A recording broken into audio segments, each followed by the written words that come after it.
nuove modalità educa.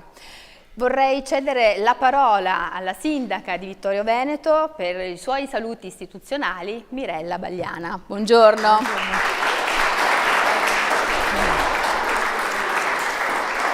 Grazie, buongiorno a tutti. Io saluto cordialmente i ragazzi che sono presenti in sala, saluto tutti coloro che sono collegati online.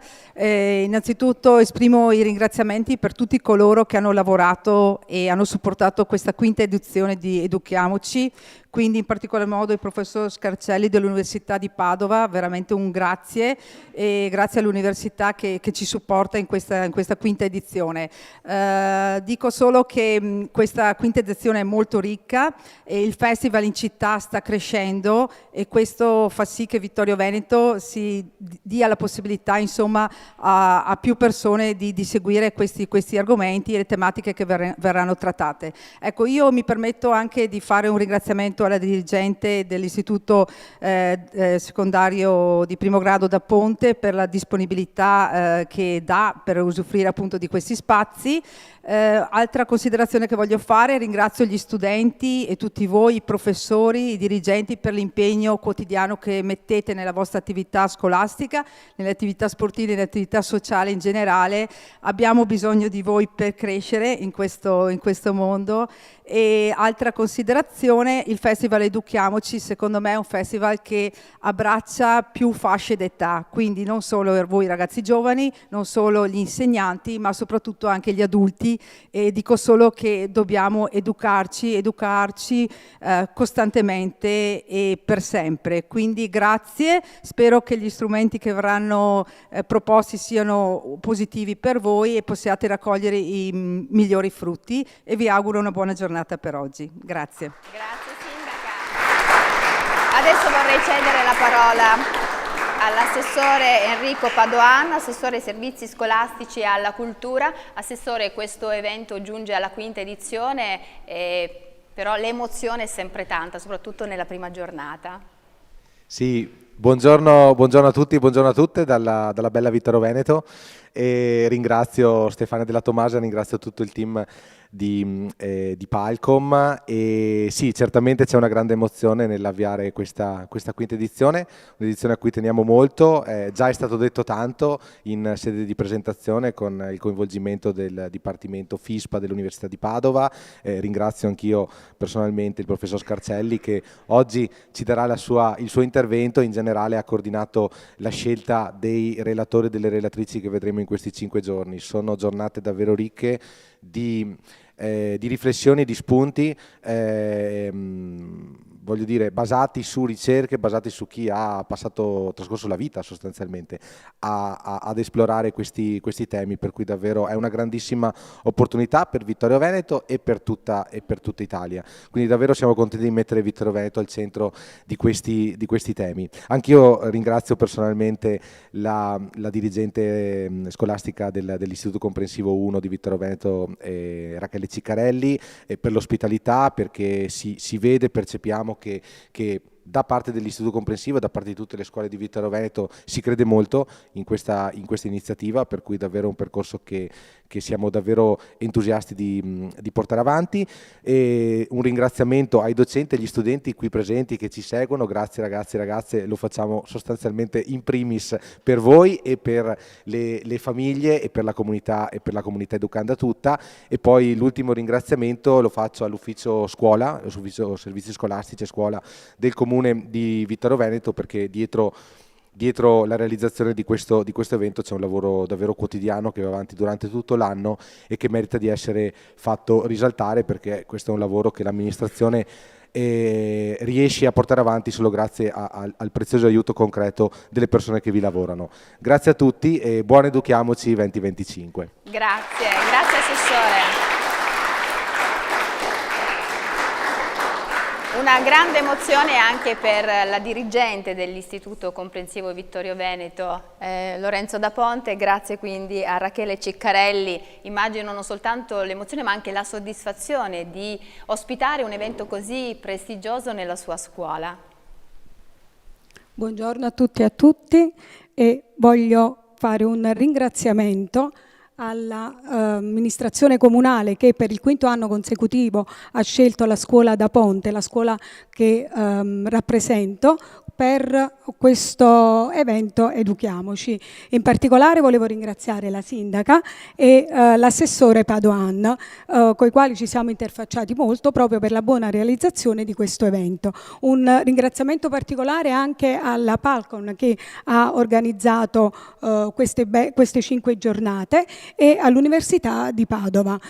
Sono sicura che per i nostri alunni, ma anche per i genitori e di tutta la comunità di Vittorio Veneto, questi 5 giorni saranno sicuramente molto interessanti e arricchiranno molto la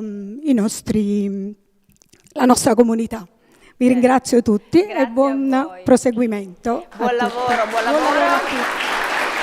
E ringraziamo e salutiamo quindi la sindaca Mirella Bagliana, Enrico Padoan, l'assessore ai servizi sociali e alla cultura, e Rachele Ciccarelli, dirigente del nostro istituto che ci ospita, Vittorio Veneto 1, Lorenzo da Ponte. A questo punto vorrei invitare tutti voi a individuare questo QR code che vi mandiamo in sovrimpressione e inquadrarlo. In questo modo potrete aiutarci a migliorare. A fine incontro potrete lasciare un vostro feedback, raccontarci com'è andata, migliorare è possibile con il vostro aiuto. Noi vi ringraziamo anticipatamente. Ecco qua. Grazie.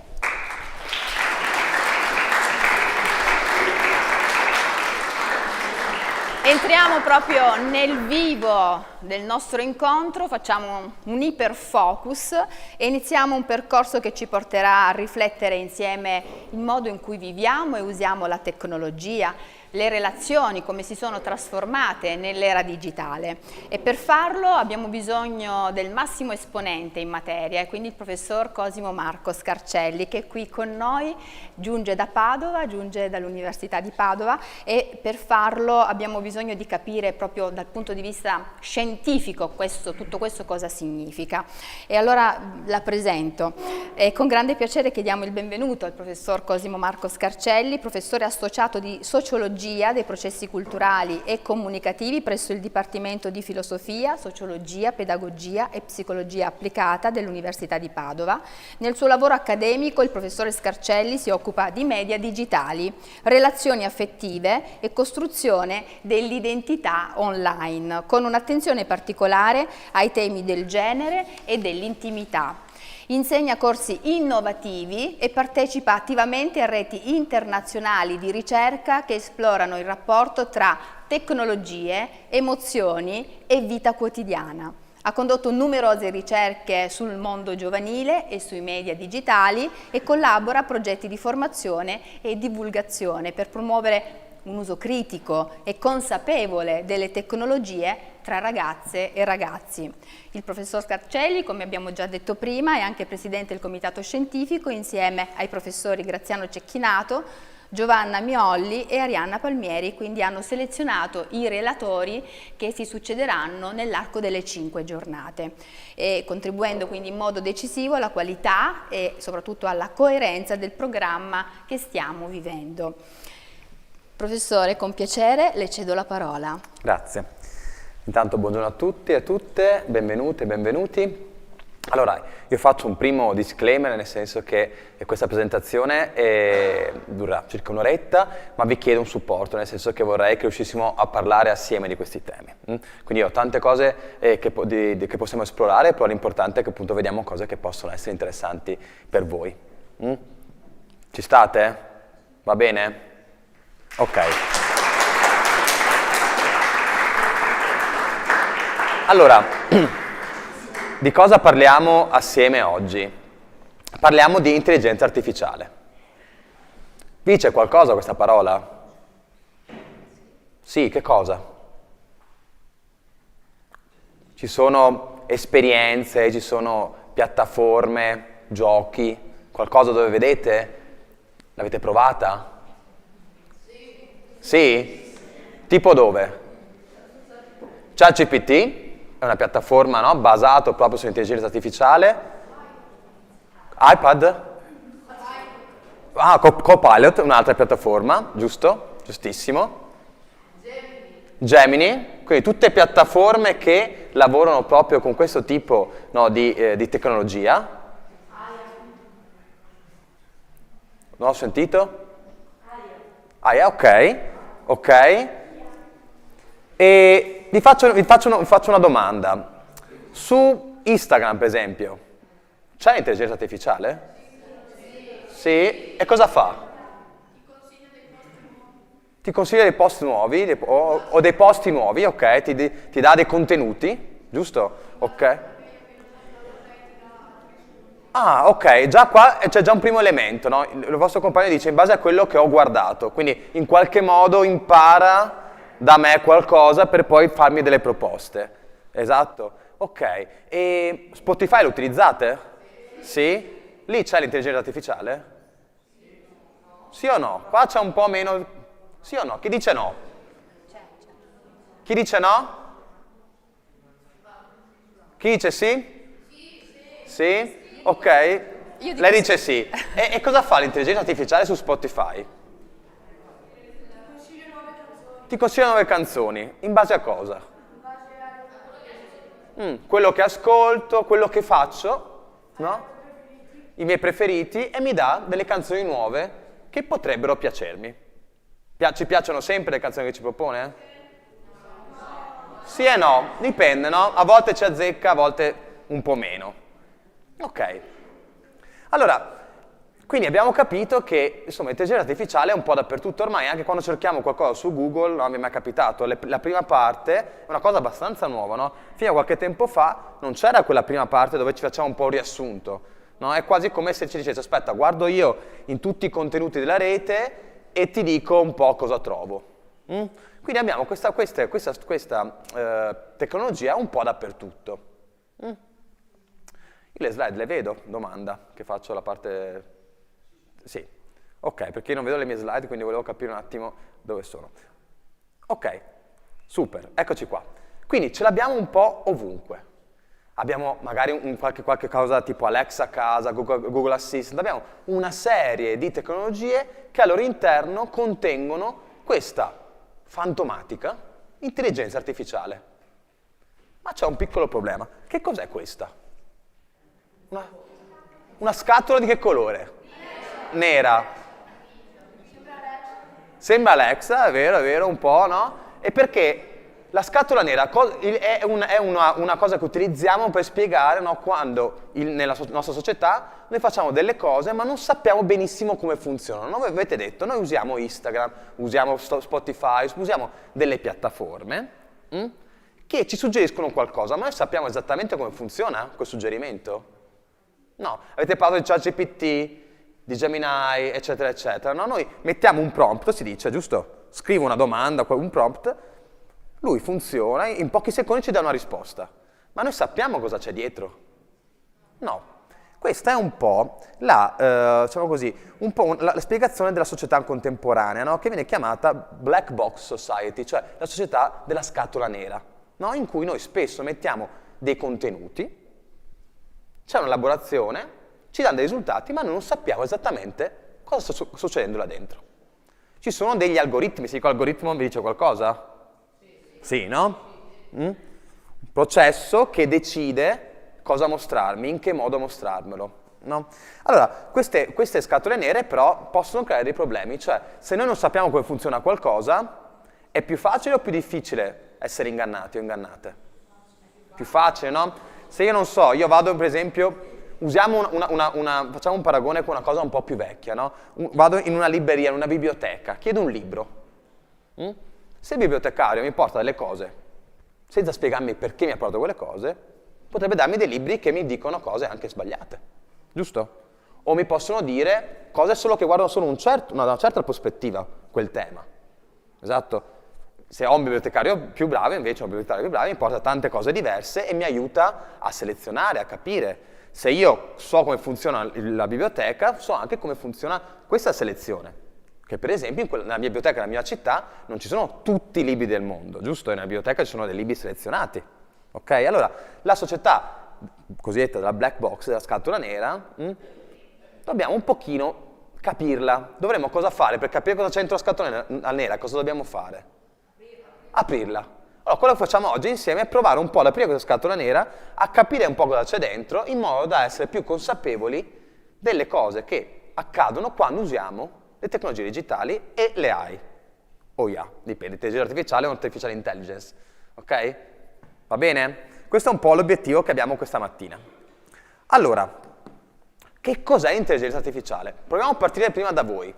Che cosa è secondo voi l'intelligenza artificiale? Come funziona? Proviamo, non ci sono errori qui, proviamo a confrontarci. È un algoritmo che elabora Ecco qua. elementi a seconda di quello che chiedi. È un algoritmo, ok, quindi c'è una cosa scritta da un essere umano dietro, ok, che elabora informazioni e, scusa, ma manca l'ultimo pezzo? Che poi vengono mostrate a seconda di quello che chiedi o attraverso quelle informazioni elabora. Ok, in base a quello che inserisco elaboro risposte. Bene. Qualche altra risposta?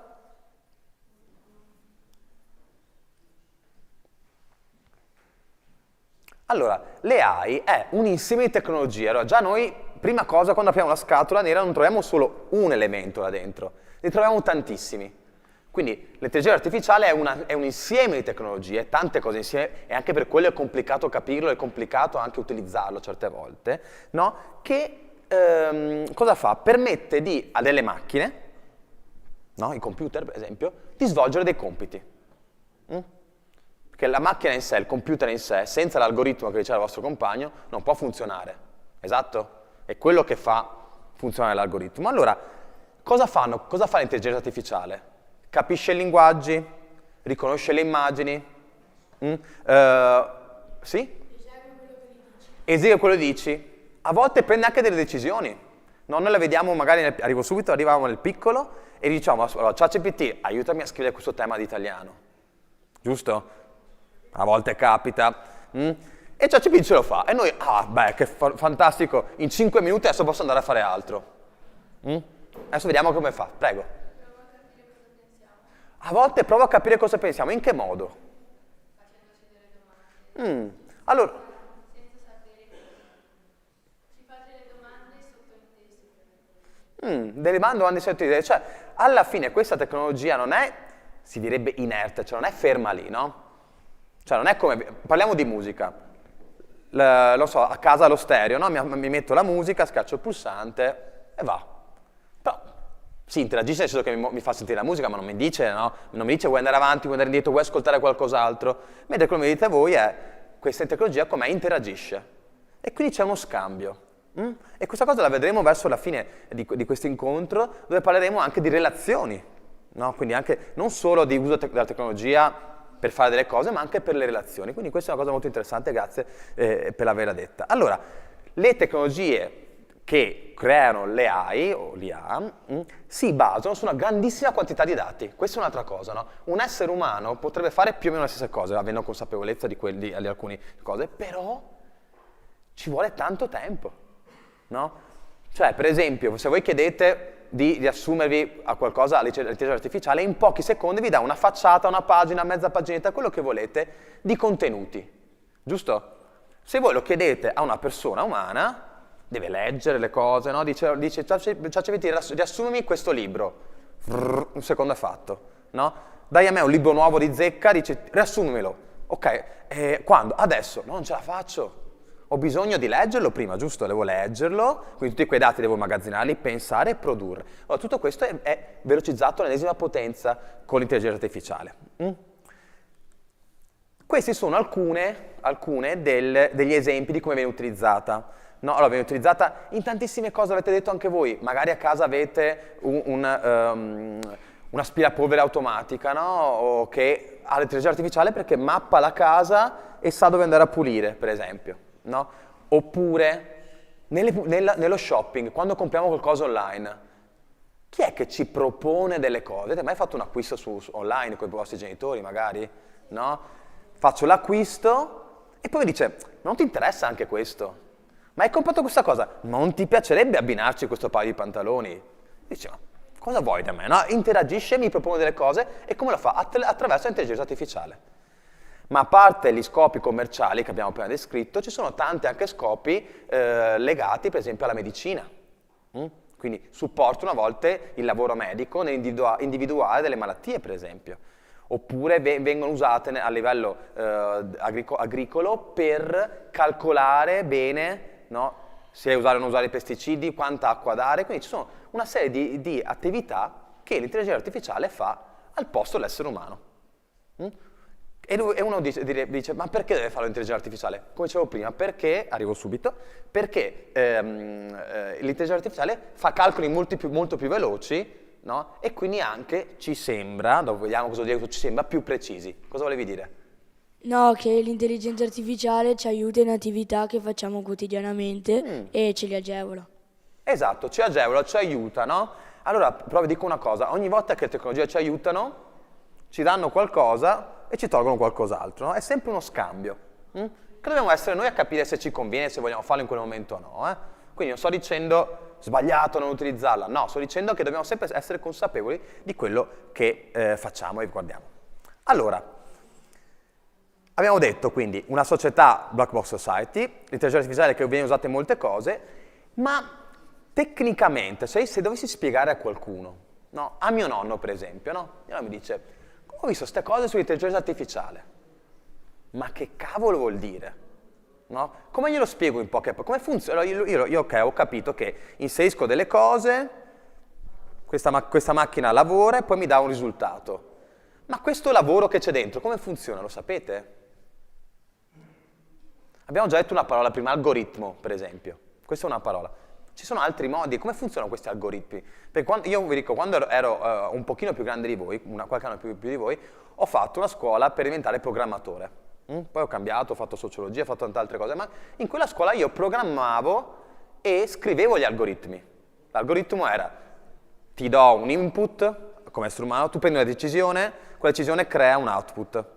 Per esempio, arrivo subito, la macchinetta, avete mai visto la macchinetta del caffè anche a scuola? A volte c'è automatica, giusto? Ci sono dei pulsanti, io schiaccio il pulsante, schiaccio caffè e cosa mi aspetto che esca da sotto là? Caffè. No, non è che mi esce il tè, giusto? Ecco, quello è un algoritmo, no? Input, lavora, sceglie il caffè, dal caffè output, un algoritmo molto elementare, però è un algoritmo. Cosa volevi dire? Allora, secondo me la mia idea sull'intelligenza artificiale è che non è niente se non viene programmata da qualcuno, perché non può esistere da sé. Cioè, ci sono delle persone dietro che forniscono delle informazioni e l'intelligenza artificiale le sviluppa. Giusto, c'è qualcuno dietro, ma vedremo anche che la novità dell'intelligenza artificiale è che è vero che c'è qualcuno che programma, che crea, che eccetera, o che dà contenuti, ma è anche vero che l'intelligenza artificiale impara da sé. E questo è uno dei grandi poteri, cioè ho delle cose nuove che vedo come intelligenza artificiale e imparo, e quindi si chiama generativa, creo nuovi contenuti, ti do delle risposte e delle interazioni. Dimmi pure. Anche l'intelligenza artificiale si può dire che è autonoma, perché sia le persone che l'hanno programmata non è che stanno tutto il giorno, se magari a qualcuno serve, stanno dietro per rispondere, perciò sì, è automatica e impara da noi o impara dall'informazione che trova online. Esatto, impara e scopre cose nuove in qualche modo, no? Cioè noi gli diamo dei contenuti eccetera, ma guardando, facendo, poi impara cose nuove. E questa è una grande novità, no, rispetto al passato. Rispetto alla macchinetta del caffè, cioè non è che poi arriva davanti alla macchinetta del caffè, senza intelligenza artificiale, mi guarda e mi dice, vuoi un caffè macchiato, vero? No, come al bar. Quando andate al bar in un posto che conoscete, il barista vi guarda e dice, caffè macchiato in tazza grande, Marco, va bene, no? Quasi per dire, ti conosco. Dimmi. Allora, io ho una domanda. Sì. Ma quindi se impara anche da noi può essere ingannata anche l'intelligenza artificiale? Può essere anche ingannata, cioè se io la istruisco male, oppure di proposito le do degli input diversi, chiaramente lei impara da quello che do io. Adesso vedremo, perché parleremo di una parolina che si chiama bias, cioè come il modo di istruire questa macchina poi crei delle differenze e delle disuguaglianze potenzialmente. Quindi ci arriviamo, quindi grazie anche di questo spunto. Allora, abbiamo detto, c'è un algoritmo, cioè un programma, qualcosa che aiuta l'intelligenza artificiale a imparare qualcosa. C'è poi l'addestramento. Cioè, come faccio io a come fa ChatGPT in questo caso, avete citato, a capire tante cose, a imparare tante cose? Lo fa perché viene addestrata. Allora, devo spiegare voglio creare un programma, una tecnologia di intelligenza artificiale che apra la porta solo ai gatti. No, io voglio far entrare dei gatti a casa mia, però non degli elefanti, non dei cani, non delle persone, per esempio, no? Quindi devo spiegare all'intelligenza artificiale, una telecamera, quando aprire la porta. Come faccio a dirgli aprila solo ai gatti? Dimmi. Magari posso farle sentire il miagolio di un gatto, così potrebbe riconoscerlo, o anche le sue abitudini, i suoi orari, così sa anche lei orientarsi. Posso fargli vedere delle abitudini che ha un gatto, magari. Corretto. Intanto pensate all'intelligenza artificiale come un'entità che non sa cos'è un gatto, no? È come se adesso mi inventassi un nome di un animale con voi e vi dicessi che cos'è un nome a caso. Com'è fatto? E voi vi direste, boh, giusto? No, dimmi. Magari gli fornisci delle foto e delle prove pratiche, magari per esempio le foto della razza, cosa fa quella razza, per riuscire a orientarsi, come ha detto bene il mio compagno. Lo istruisco, giusto? Gli do i suoni, gli do le immagini, finché a un certo punto questa intelligenza... C'è anche una domanda, un intervento lì? Grazie. Oppure potresti installare una telecamera per mostrare che per l'appunto è il gatto invece che magari un altro animale. Quindi la telecamera che ha un occhio, fondamentalmente digitale, giusto?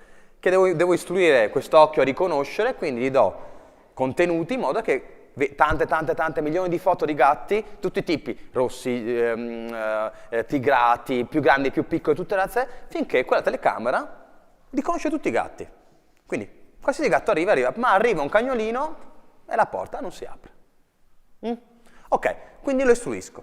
Quindi l'IA che impara, e quello che cerca l'IA è una regolarità. No? Cerca, in base a quello che io gli do in pasto, di trovare figure, immagini simili. Va bene? Quindi quello che l'IA fa è usare questa idea di regolarità, e per farlo, arrivo subito, usa dei metodi che sono statistici.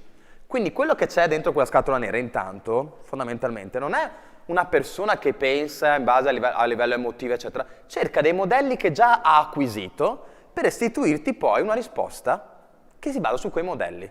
E quindi ha molto a che fare con la statistica, con i numeri. Ok? Dimmi. Quindi si può dire che l'AI ha memoria?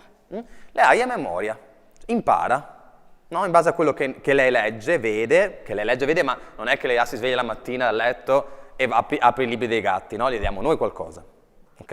E quindi impara. Quindi si può dire che se tipo gli diamo dei dati, li ricorderà per sempre? O... Dipende dalla tecnologia. Ci sono tecnologie che dopo la chat fanno sparire tutto. La maggior parte in realtà dopo le chat magari fanno sparire tutto per noi, cioè non vediamo noi qualcosa, ma dietro, nella scatola nera, rimangono le cose. E quindi ogni volta che noi interagiamo in qualche spazio, l'IA impara. Pensate, capite, come se fossi da noi in sociologia si chiama un etnografo, cioè uno che sta e osserva, no? È come se io stessi tutto il giorno in classe con voi e ogni cosa che fate imparo di voi.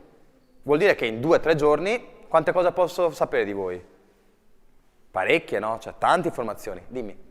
Ho una domanda. Sì. Se io ho un'intelligenza artificiale che è un po' come un robot, quindi sa magari muoversi, ecco, può diventare anche pericolosa se gli insegno delle cose sbagliate, magari gli insegno che va bene da picchiare la gente. Certo, dipende come lo istruiamo. Se lo istruiamo dicendo che se una persona, non so, faccio un robot, un professore robot, sto qui. Bellissimo, questo robot sa tutte le cose del mondo, ci saprà dire tutto. Wow, non sbaglia mai. Wow. Però magari appunto gli diciamo che quando qualcuno di voi sbaglia, il robot dà uno schiaffo. No? Il robot impara questa cosa. E quindi ogni sbaglio mi prende uno schiaffo. Insomma, pensiamola in modo più grande e quanto questa cosa potrebbe essere pericolosa, no? Certo, quindi stiamo già dicendo una cosa interessante. Ci sono tante attività, tante applicazioni dell'intelligenza artificiale che ci aiutano a fare delle cose e possono anche rendere il mondo migliore, così come, questo vale per tutte le tecnologie, così come c'è sempre il rovescio della medaglia, no? I pericoli, i rischi. Quindi rischi da una parte, opportunità dall'altra. Quindi noi cerchiamo di capire oggi un po' queste cose in modo da avere più opportunità e meno rischi. Dimmi. Abbiamo detto che l'IA gli dai delle informazioni e questa le elabora per poi ridartele. Cosa succede se gli diamo delle informazioni giuste e delle informazioni sbagliate insieme? Può ragionarci oppure... Dipende da come lo istruisco. Allora, giustamente tu dici, ma se io dico all'IA della porta, gli do 500 milioni di foto di cani e dico questo è un gatto, l'IA cosa fa? Questo mi stai dicendo, giusto? Sì. L'IA apre la porta anche al cane. Perché stiamo dicendo noi che quello è un gatto? Cioè noi stiamo dando una foto di un cane dicendo che è un gatto, no? Quindi dipende da dove prende le informazioni. Questa cosa qua, ti rispondo tra pochissimo facendo degli esempi. Se non lo faccio me lo ricordi. Ma sono sicuro di rispondere con un esempio dopo sul tipo di immagine delle persone che crea l'IA. Ok? Bene. Allora, quindi abbiamo detto, vi faccio vedere degli esempi. Allora, questa è un'automobile. Sapete cos'è un digital twin? Cioè un gemello digitale? Che cos'è? È una copia artificiale, quindi che non esiste, di un oggetto che esiste veramente nella vita reale e che magari può farti vedere tutte le funzioni che potrebbe fare. Esatto. Allora, io prima progetto una macchina, la costruisco, devo fare degli interventi, no? Cosa faccio? Costruisco un modello digitale attraverso le A e posso fare delle prove e dico, ma se io cambio questa cosa, cosa succede? No? Pensate a un aeroplano, lo progetto, faccio un twin, un gemello, non devo farlo volare per vedere se tutto funziona, faccio dei test, no? E anche qui sono tutti test predittivi, cioè statistici e quant'altro. Funziona con le automobili, funziona con gli esseri umani. Nella medicina succede questa cosa qua, no? Quindi per capire come è fatto il corpo, o per magari anche provare a operare, no? Cosa faccio? Io appunto vi abbiamo detto, vengo dall'Università di Padova. L'Università di Padova nasce attorno al 1200, nel 1222. E se voi, non so se siete mai stati all'Università di Padova a vedere al BO, che è la sede centrale, c'è il cosiddetto teatro anatomico, no? È un'aula fatta a cerchi concentrici dove gli studenti si mettevano sopra e vedevano il professore sotto che spiegava come funziona il corpo.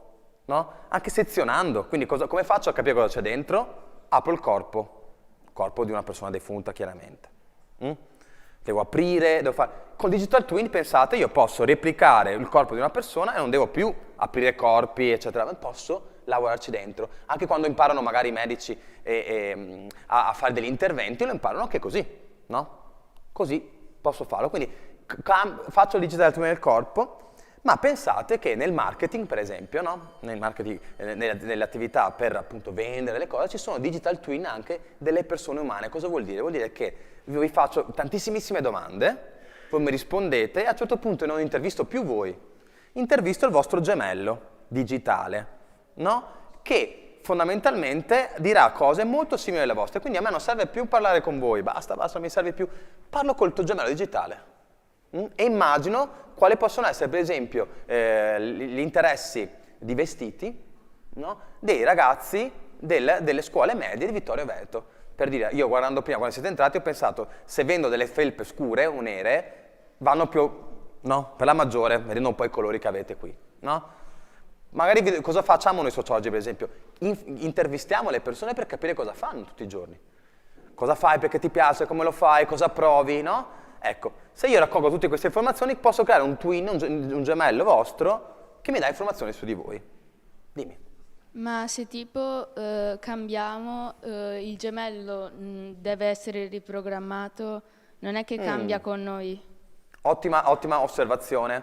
Noi cambiamo, sempre, giusto? Cresciamo, cambiamo gusti, magari a un certo punto mi piacciono delle cose, dopo un anno basta, questa cosa non la faccio più, no? Vi è mai capitato che magari la nonna, la mamma, il papà, lo zio, chi volete, no, vi fa un regalo, vi rimanete un po' deluse, e mi dice, ma non era la cosa che ti piaceva tanto? Sì, vabbè, 100 anni fa. no? Anche col cibo. Adesso, se vi piace una cosa adesso, vostra mamma, vostro papà ve la riproporrà per i prossimi 7000 anni, no? Quando avete 40 anni come me, andate a casa magari di vostro parente, di qualcuno, vi dice: ti ho fatto la pasta con i fagioli.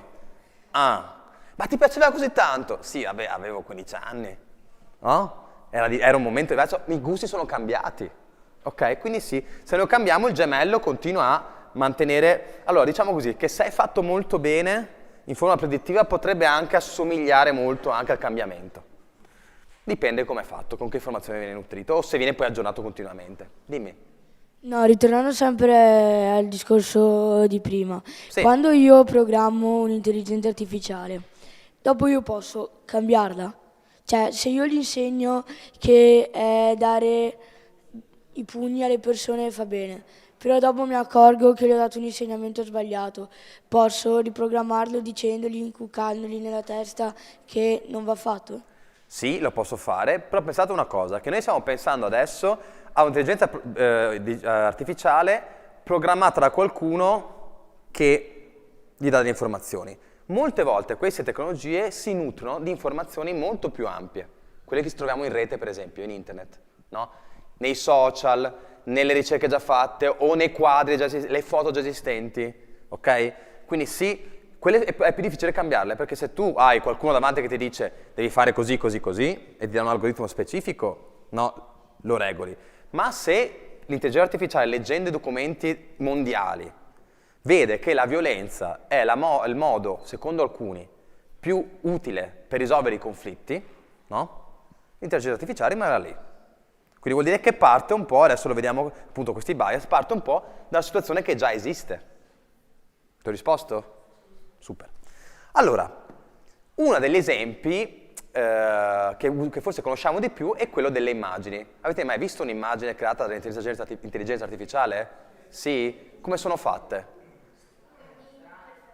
Qualcuno dice perfette e qualcuno dice strane. Troppo perfette, cioè la pelle è troppo perfetta, ok. E sono perfette adesso, vi dico, fino a un annetto fa, quando facevamo un'immagine di intelligenza artificiale, per esempio le dita era una cosa da guardare subito, perché c'erano persone con 6, 7, 8 dita, no, o senza dita. Era un po'...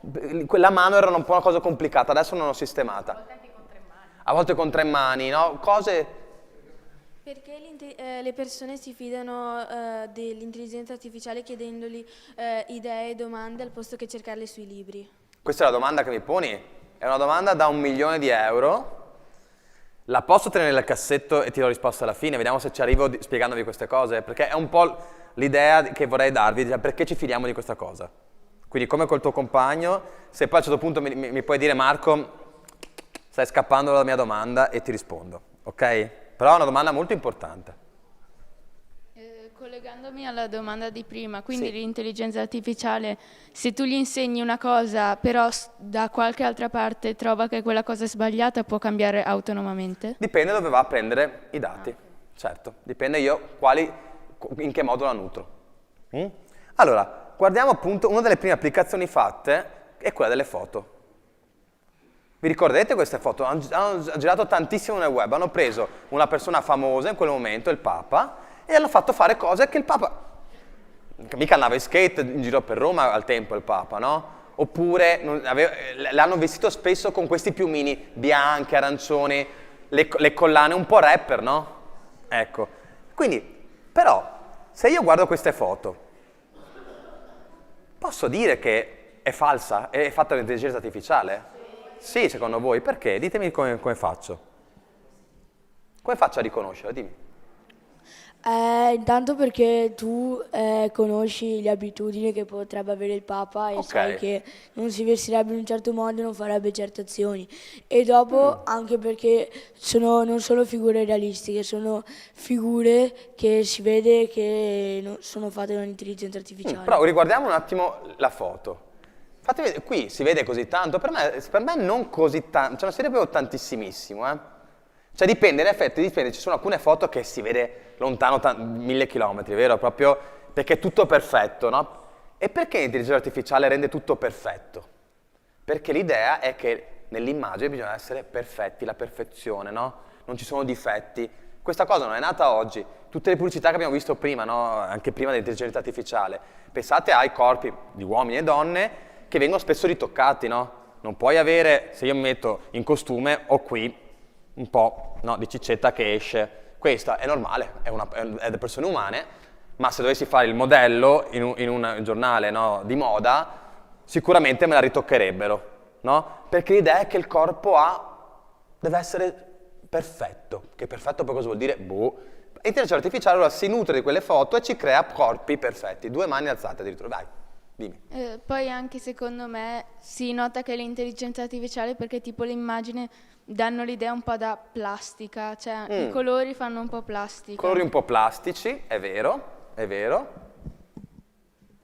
E poi secondo me il Papa effettivamente non può andare in skateboard, cioè non avrebbe molto senso. Ok, allora abbiamo 2 elementi che mi avete tirato fuori. 2 elementi. Il primo, un elemento visivo. E questa cosa qui ci inganna mano a mano, perché mano a mano che andiamo avanti queste foto diventano sempre più realistiche.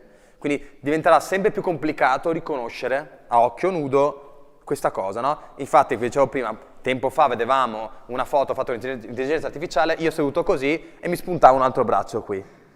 Allora, quello mi dice, allora, tutto può essere, ma penso che non sia vera questa foto, ok? Secondo elemento, l'esperienza. Voi dite, il Papa è un personaggio che conosco, so che non va in skate, so che non si mette delle cose, posso capire, no? Ma pensate se la faccio anche una persona che me la mettevo su di me, che mi conoscete per niente, giusto?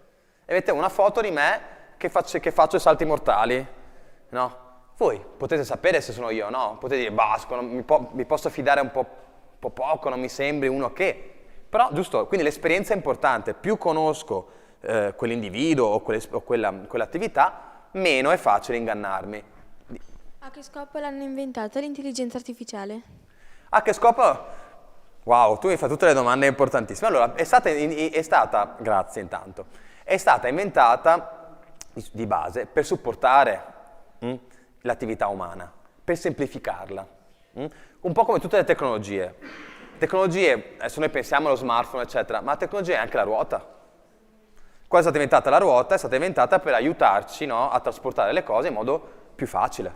Se fosse stata inventata quadrata, la ruota sarebbe stata... che fatica, no? La ruota rotonda così. Il telefono ci ha aiutato a stare in contatto, il telefono quello col filo che magari in casa non abbiamo neanche più, è stato in contatto, no? Anche se erano lontani. Tante tecnologie sono state inventate per questo. Chiaro che però, come dicevo prima, c'è sempre un rovescio alla medaglia, dobbiamo sempre stare attenti e quindi per esempio noi quando insegniamo all'università parliamo sempre del fatto che bisogna sempre richiedere una regolamentazione, cioè devono essere delle regole che ci aiutano a far sì che queste tecnologie non vadano, arrivo subito, non vadano a danneggiare delle persone, quindi devono aiutare sì, quindi benissimo se c'è in ospedale questa tecnologia che ci può aiutare a curare una persona, male se questa tecnologia crea disuguaglianze e quindi fa diventare qualcuno più ricco e qualcuno più povero, per esempio. Ok? Questo ti ho risposto subito, perché sennò poi tutte le tue domande Prego. Perché le persone si fanno influenzare sentimentalmente dall'intelligenza artificiale? Scusami perché c'è stata la campanella in mezzo e non ti ho sentito bene. Perché le persone si fanno influenzare sentimentalmente dall'intelligenza artificiale? Ok, questa domanda, grazie, la colleghiamo a quella del tuo collega, perché penso di rispondere con la presentazione, ok? Di nuovo, se non lo faccio, alla fine, io sono qua fino alla fine, finché non rispondo a tutte le domande che mi fate, ok? Ok. Cioè l'intelligenza artificiale può tipo, non so, io sono bravo a cucinare, e può anche tipo ridurre le nostre abilità o cioè peggiorarle, non so come. Ridurre o peggiorarle? Dipende, cioè potrebbe ridurre o peggiorare nel momento in cui io mi affido solo a lei, quindi non mi metto più a fare le cose, cioè sono bravo a cucinare o anche, sono un po' creativo anche, no, nel cucinare, cioè cucinare non vuol dire essere bravo al tipo a muovere la padella e basta, cioè anche l'ingrediente giusto, il tempo giusto, so che quell'ingrediente dà quel tipo di sapore, ok? Potrebbe danneggiarmi se io semplicemente dico, sai che c'è, io chiedo all'intelligenza artificiale, quello che mi dice lei lo faccio. E quindi ha un uso acritico, non critico. quello che mi dice lo faccio. Se mi dice 5 minuti, 5 minuti, ma se io invece ho esperienza, dico aspetta, lei mi dice 5 minuti, ma la mia esperienza so che se faccio 4 minuti e mezzo, rimane un quel pelino più crudo e lo fa diventare più buono, anche perché i gusti poi sono molto individuali. Ti ho risposto? Ok, dimmi. Allora, ma si possono creare anche video con l'intelligenza artificiale? Sì, E com'è sì. che possiamo riconoscere se è un video fatto dall'intelligenza artificiale, se magari ci sono aggiunti dei fattori tipo i pixel un po' sgranati o altro? Quello è molto difficile. Infatti adesso per esempio si richiede spesso nelle piattaforme di usare un simbolo o qualcosa che spieghi, no? Perché le persone meno attente, le persone, no, voi dite, io proprio le vedo la differenza dell'immagine, un po' più plasticosa, no? Però magari non lo guardo velocemente sullo smartphone. Ci sono tantissimi video che fanno vedere personaggi, anche famosi, che fanno cose che non hanno mai fatto. Addirittura ci sono dei video che si chiamano deepfake, no? Dove si monta il volto di qualcuno, che posso essere anch'io, una persona comune, su un corpo di qualcun altro e faccio fare delle cose che questa persona non vorrebbe fare o non ha fatto. E vi dico, questa è un'attività molto violenta. È una cosa molto violenta da fare. Cioè, non è uno scherzo, perché spesso queste piattaforme, questi tipi diventano anche un po' dei giochi, no? Lo faccio col mio amico e rimetto la faccia non so, vi sarà capitato un po' di tempo fa, forse no, perché siete giovani, però avete, secondo me, visto gli auguri di Natale fatti con gli gnomi, avete mai visto? Con la faccia, col buco qui, e rimettevo la faccia di qualcuno. Cioè, questo augurio, bruttissimo, mi dice, madonna che cringe questa roba qua, no? Giusto? Col deepfake questa cosa diventa all'ennesima potenza e quindi io potrei prendere, cioè qualcuno prende la mia faccia adesso e mette la mia faccia di me che scio. E dice, invece Marco, invece di essere al lavoro oggi era in montagna a sciare. No? Da qui a cose molto più gravi, chiaramente. Questo è illegale, non si può fare, chiaramente. E ripeto, è molto violento. Pensate se qualcuno usasse la vostra faccia per farvi fare delle cose che voi non fate, no? È molto brutto, e anche la sensazione che poi provo nel rivedere questi filmati è molto violenta. Quindi queste cose, appunto, stiamo attenti perché ci sono tante piattaforme che lo fanno fare gratis per scherzo, e c'è un problema che è questo. Il secondo problema, abbiamo detto prima, l'IA si nutre dei contenuti che gli diamo, e quando noi diamo le facce, no, a questi contenuti usano le nostre facce per poi produrre altre immagini. Quindi non è molto... Dimmi. L'intelligenza artificiale può educare le persone o portarle a delle brutte strade? Può educare le persone, può anche educare le persone. Vi chiedo una cosa, se vi va bene. Io vado avanti con le cose che voglio mostrarvi, quindi se avete interventi specifici su quel tema, se avete domande, tenetevele o scrivetevele, perché secondo me ogni volta, perché ci sono tante domande a cui risponderò tra poco, quindi non voglio spoilerare. Professore, vorrei anche approfittare per dare il nostro numero di telefono 349 78 36 815, chiedo anche alla regia magari di metterlo in sovrimpressione, 349 78 36 815, se volete potete scriverci un messaggio e noi rivolgeremo le vostre domande, i vostri quesiti al professor Scarcelli. Ok, grazie. Allora, intanto ragazzi e ragazze vi ringrazio tantissimo perché sono veramente contento che continuate a fare domande, a intervenire. Questo mi rende molto contento e felice, e soprattutto la giornata secondo me così è molto più anche divertente. Allora. Professore, loro sono nativi digitali? Loro sono, sì, nativi digitali è un termine che a me non piace usare perché appunto ha un po' di bias come termine, però sì, sono dentro a quel tipo di frame. Allora. Abbiamo detto le immagini, i video, l'intelligenza artificiale li crea prendendo esempi di cose già esistenti, giusto? Allora vi faccio un esempio. Io ho chiesto all'intelligenza artificiale di crearmi l'immagine di un CEO scritto, no? Un responsabile di un'azienda. Secondo voi, che immagine mi ha mostrato? Chiedo a voi. Immaginiamo un responsabile di un'azienda e lo chiedo a ChatGPT, mi serve un'immagine, ho chiesto di farmela un po' più cartone animato, non vera, ma dimmi. Secondo me te lo rappresenta una figura elegante e Come figura un uomo in giacca e cravatta magari. Uomo in giacca e cravatta. In forma. In forma. Cosa vuol dire in forma? Con un buon aspetto fisico. Ok. Quello che per la società è un aspetto fisico, ok, quindi... Abbastanza autoritario. Sicuro di sé. E responsabile. Ok. E interessato a migliorarsi. Interessato a migliorarsi, ok. Prova a far vedere la foto che mi ha creato, vediamo se rispecchia. Qualcuno ha qualche altra idea?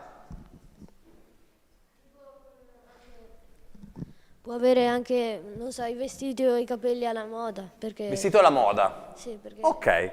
Vi faccio vedere cosa mi ha fatto ChatGPT. È quello che pensavate più o meno? Sì. Più o meno, no? Un uomo vestito elegante, non so se sono vestiti alla moda, però insomma, no? Sicuro di sé, anche no? Non è così lui quando è seduto, no? È così, sono sicuro di me. Ok, allora, io l'ho scritto in inglese. Perché l'ho scritto in inglese? Perché così non davo genere.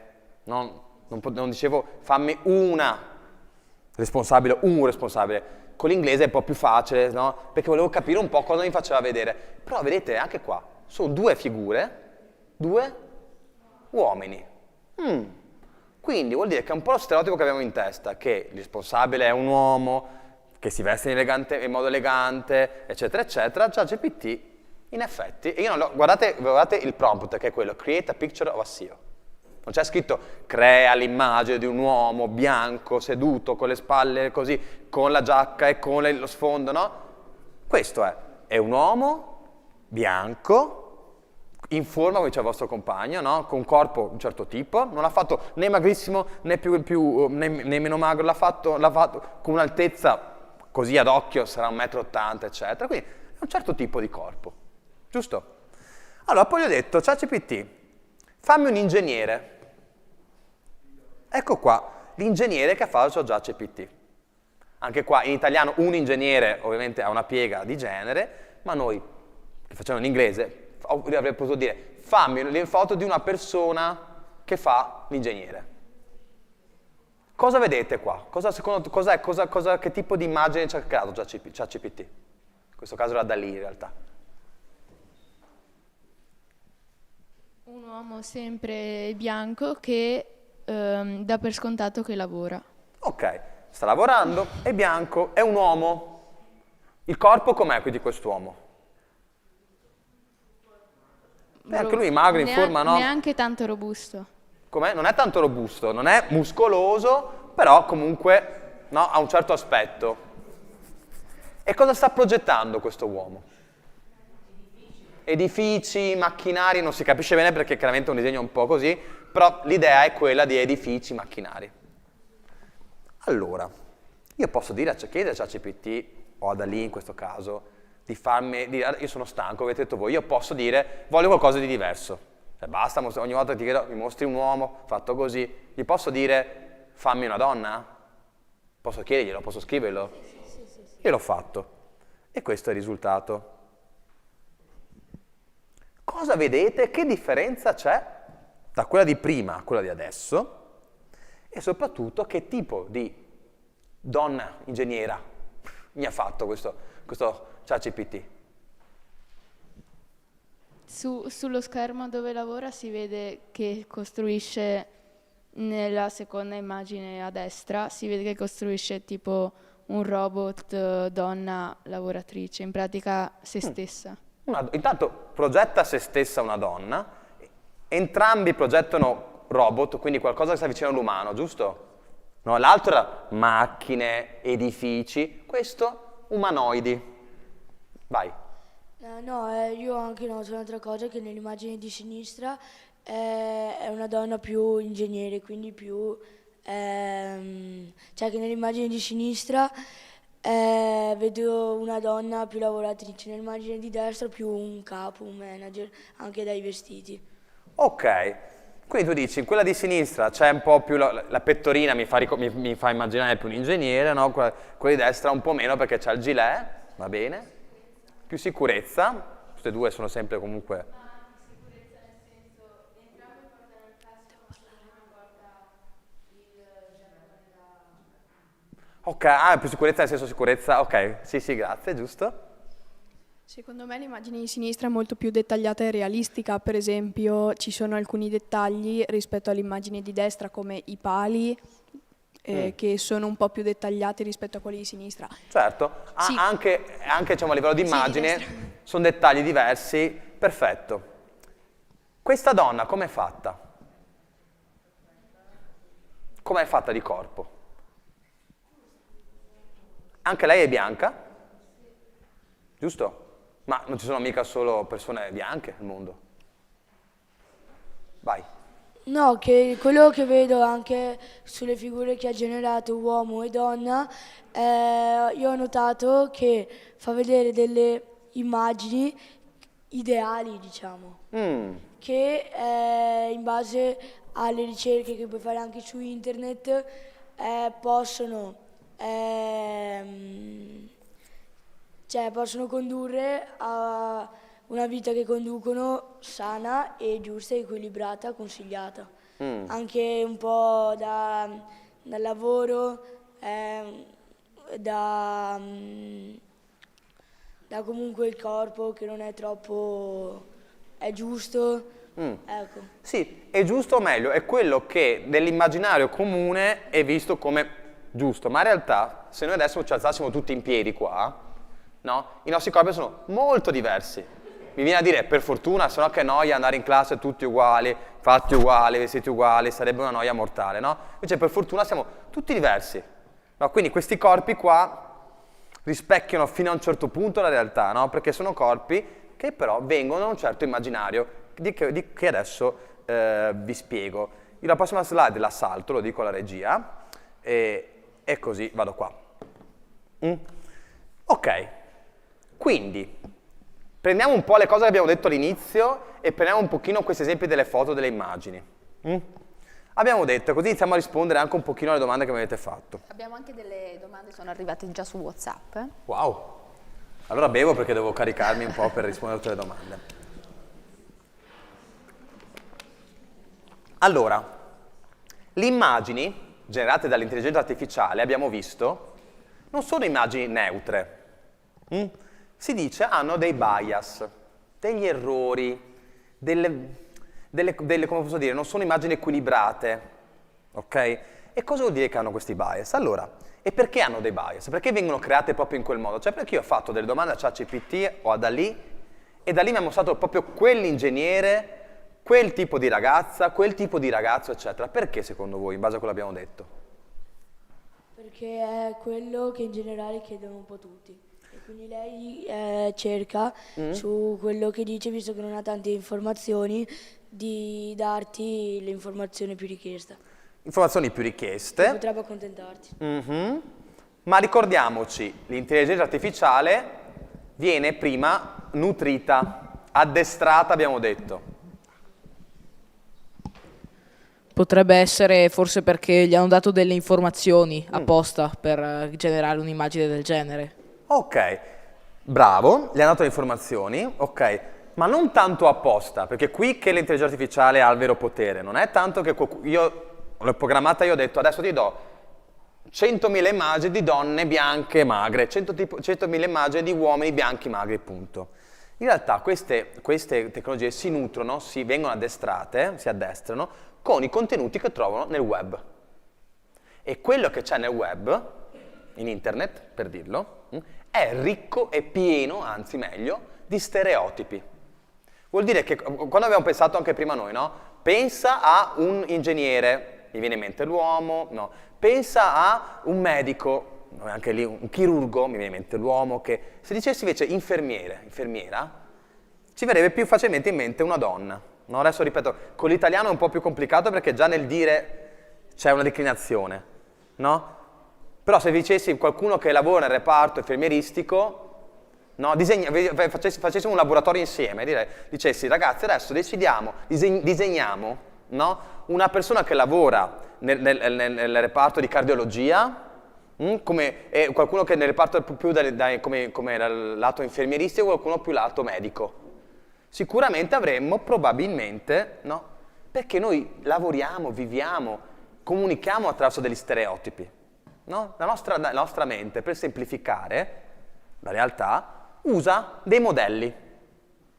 Questi modelli però ci servono appunto per vivere in modo più veloce, però a volte ci ingannano. Allora vi faccio una battutina. Io sono in un autobus. C'è un uomo e una donna. A un certo punto sento una puzzetta. A qualcuno è scappata una puzzetta. E voi dovete dire chi è stato. Lui dice il Signore. Perché? Perché il Signore? La signora non fa puzzette. Com'è? Ecco, allora, questo è uno stereotipo, no? L'idea che gli uomini sono meno eleganti, sono meno attenti a queste cose, le donne sono più attente, è uno stereotipo. Potrebbe essere, non sappiamo, che quella cosa l'abbia fatta la donna. Giusto? No? Quando noi lavoriamo con gli stereotipi, vediamo delle persone, ci facciamo delle idee di quelle persone, infatti questo festival si chiama Incontri, no? Poi per quello, quando ci incontriamo, noi abbiamo delle idee di come funziona l'altra persona, ma non è detto che sia l'idea giusta. Dobbiamo conoscerla, imparare. Tante volte non vi capita di vedere qualcuno che un po' vi sta antipatico a pelle perché, cade le cose, e dopo lo conoscete e diventa un grande amico. Ah, non pensavo fosse così simpatico, perché magari è una persona che sta un po' più taciturna, no? E lo stereotipo è che taciturno è più noioso. Ok, allora, nel web, in internet, l'internet è pieno di immagini, contenuti stereotipati. Quindi tutte le immagini, pensate, tutte le immagini di moda, dicevo prima, i corpi dei modelli sono fatti in un certo modo. Tante immagini vengono appunto, di solito le immagini stereotipate sono immagini di uomini bianchi, quindi l'uomo che viene visto come competente, cioè il vestito, il lavoro, così. Le donne invece le immagini che trovate più spesso sono quelle di giovani magre, cioè ragazze magre, giovani, e anche ipersessualizzate, vuol dire che il corpo, no, viene messo in primo piano, no? È il corpo che conta, ok? Se guardiamo online le immagini di persone povere, come sono fatte secondo me? Se io cercassi su Google immagini persona povera, così, o povertà, che immagini...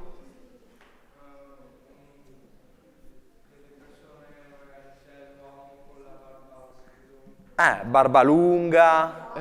Se è una donna con magari capelli più lunghi e sporchi, arfati. Ok, quindi queste cose qua, no? La pelle solitamente in questo stereotipo è più scura, ma la povertà tocca solo le persone con la pelle più scura. Ci sono anche persone povere bianche e viceversa, no? Sono persone molto ricche con la pelle più scura.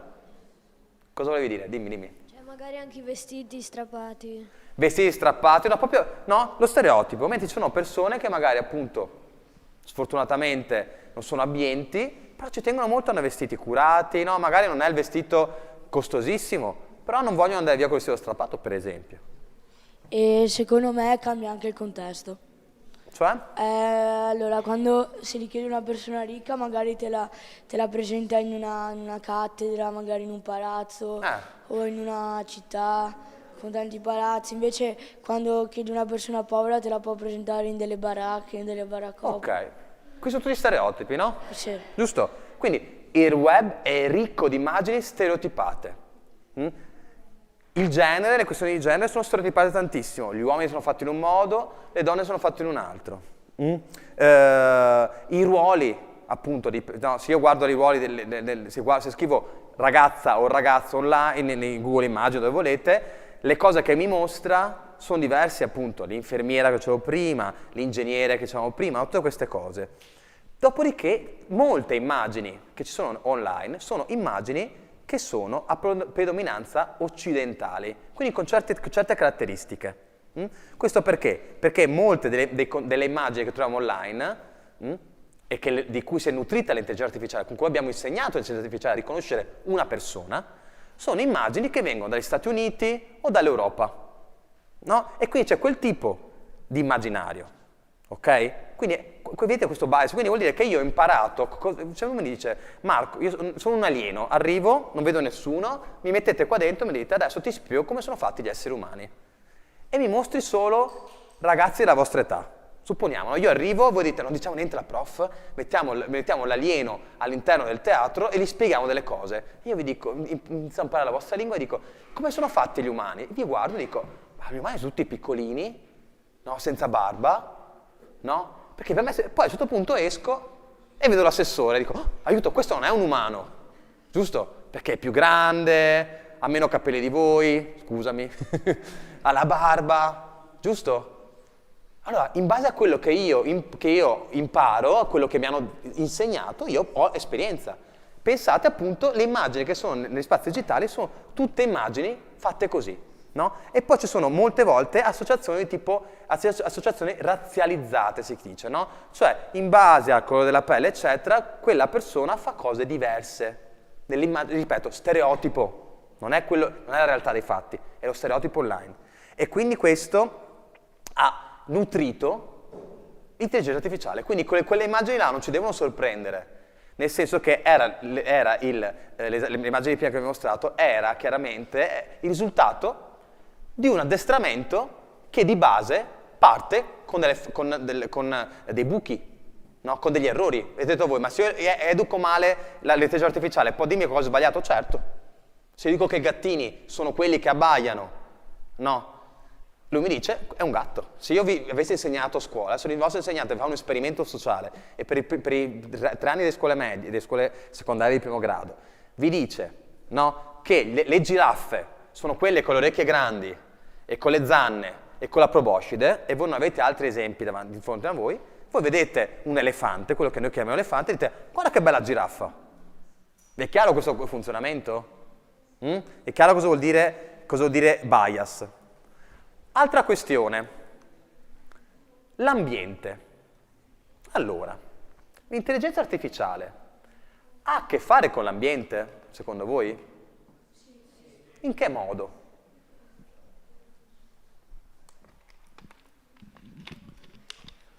Perché magari creandola possiamo inquinare l'ambiente. Possiamo, perdonami? Creandola possiamo inquinare l'ambiente. Inquinare l'ambiente, ok, quindi c'è parte l'inquinamento, certo. Anche per tipo raffreddare i generatori di informazioni viene utilizzata molta acqua che dopo viene o riciclata o anche buttata via. Qui parliamo appunto di server giganteschi che quindi produzione di anidride carbonica, inquinamento in quel senso, ma anche di grandi server che devono essere raffreddati perché fanno tanti calcoli, si scaldano, se noi raffreddiamo si fondono. E quindi grandissime quantità d'acqua, no? Adesso noi quest'anno siamo stati più fortunati, ma vi ricordate, se non ricordo mai, un paio d'anni fa, anche in Veneto, è una cosa abbastanza rara, no? C'è stata la siccità. No? Io mi ricordo a Padova, tutti i canali che c'erano erano prosciugati. E là abbiamo capito cosa vuol dire non avere acqua, no? Ci diciamo, piano con le docce, no? Palcom, che viene da Lecce, è una cosa più probabile, no? Che accada. Dico, mio papà abita in Puglia e quindi lì l'estate bisogna stare attenti quando usare l'acqua, eccetera, perché ce n'è poca.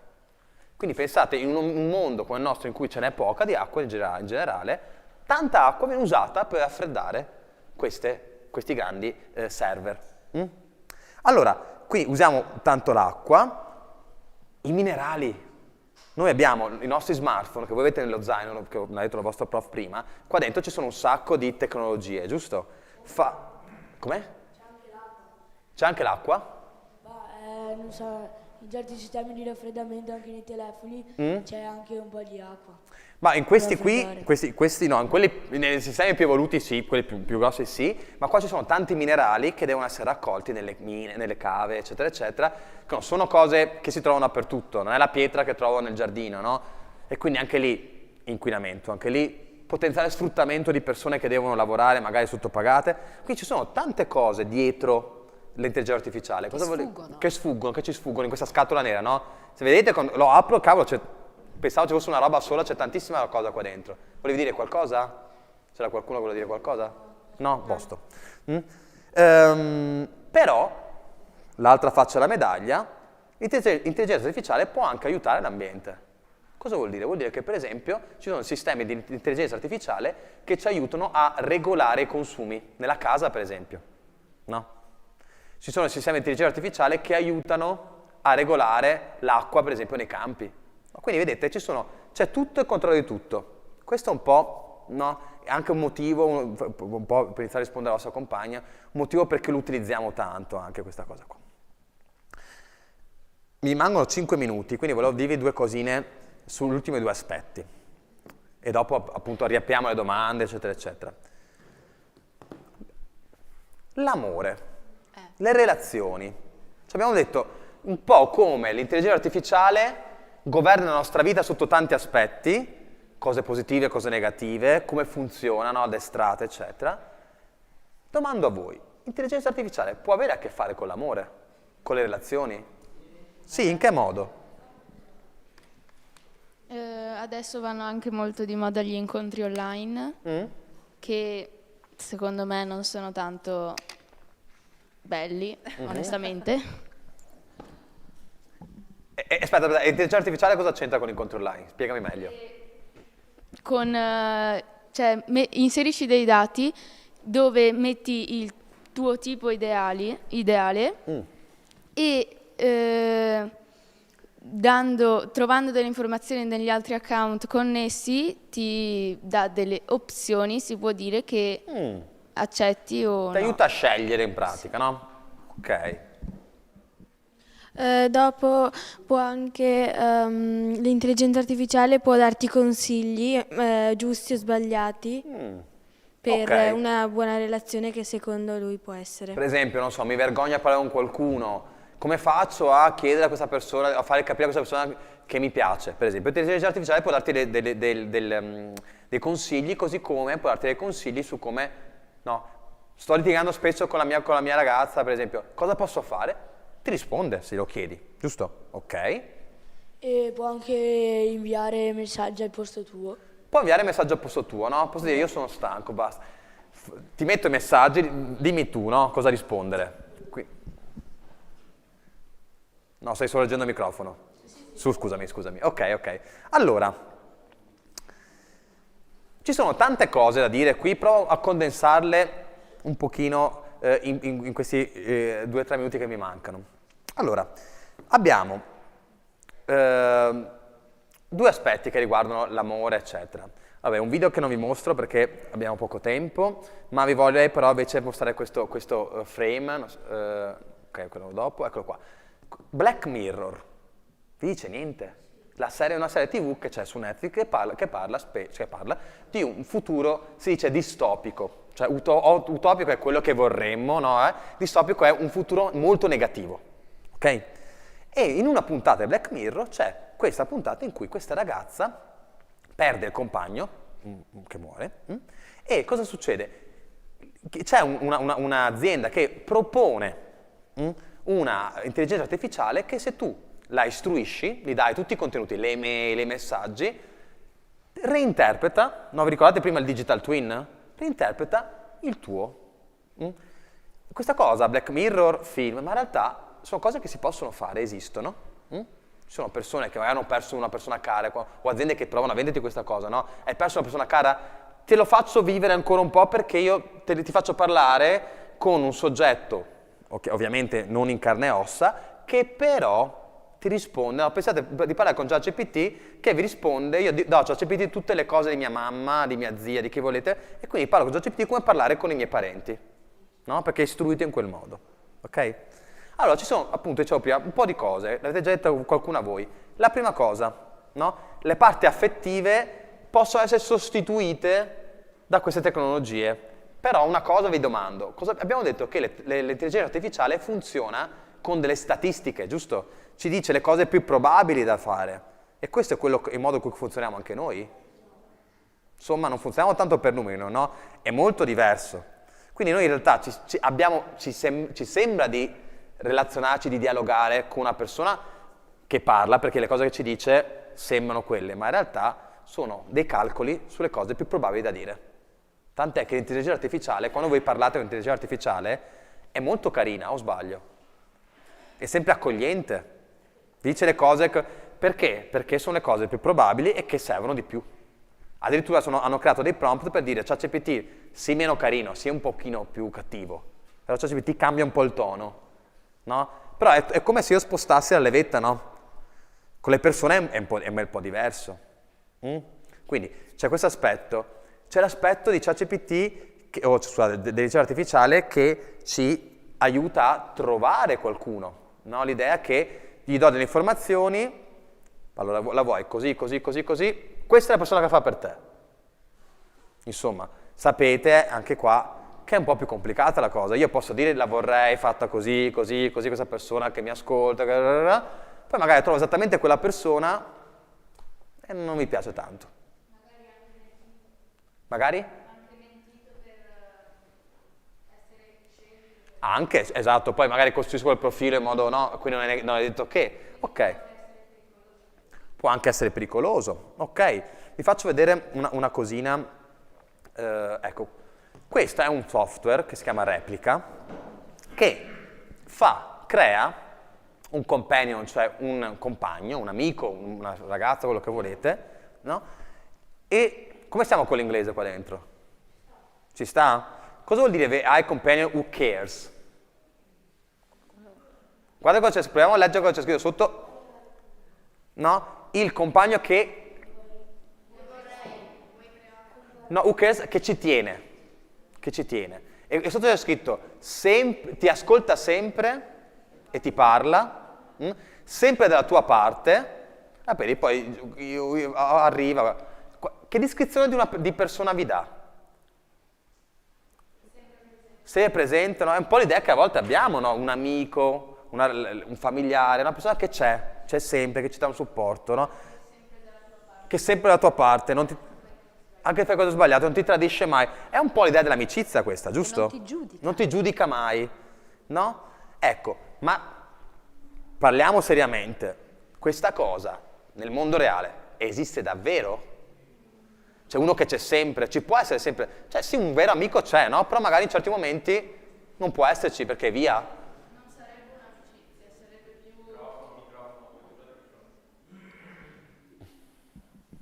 Non sarebbe tanto un'amicizia, ma più una persona che sta, tra virgolette, ai tuoi ordini, si può dire. Esatto, non sarebbe un'amicizia perché non ha un'agency, cioè non ha una capacità è un burattino che tu dici voglio questo, lo fa. Ed è quello che ci promette un po' questo tipo di intelligenza artificiale, giusto? Cioè, e quindi la falsa sensazione di essere voluti, di avere qualcuno che ci ama, ci vuole tantissimo bene perché c'è sempre, ma sappiamo appunto, diceva la vostra compagna, che chi ci vuole bene non è che fa esattamente quello che vogliamo noi sempre comunque. Anzi, un vero amico è quello che a un certo punto ti dice guarda, questa cosa non è tanto bella. Oppure hai fatto questa cosa, insomma, stai attento a questa cosa qua. Non ti dice sempre è tutto bellissimo, sei bravissimo, eccetera, eccetera. C'era una mano, sì.